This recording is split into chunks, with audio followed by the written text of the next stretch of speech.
Hello students, welcome to GNV learning portal. DSC mathematics లో భాగంగా triangles కి సంబంధించిన క్వశ్చన్ సాల్వ్ చేద్దాము. క్వశ్చన్ లో మనకు the base and height of the triangles are in the ratio of 4:5.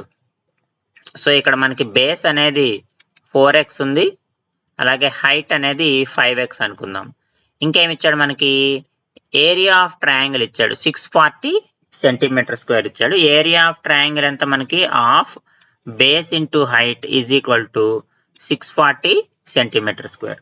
ఇక్కడ base దగ్గర 4, హైట్ దగ్గర మనం 5x సబ్స్టిట్యూట్ చేసుకుంటే half 4x into 5x is equal to 640.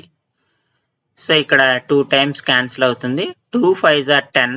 So ఈ 5 ఈ 0 క్యాన్సిల్ అవుతుంది. ఫైనల్ గా x square is equal to 64. అంటే x ఈజ్ ఈక్వల్ టు ఎంత వచ్చింది మనకి? 8 వచ్చింది. కానీ యాక్చువల్గా క్వశ్చన్ లో మనల్ని అడుగుతున్నాడు, హైట్ అడుగుతున్నాడు. హైట్ అంటే 5x, అంటే 5 ఇంటూ 8. 5 ఇంటూ 8 ఎంత?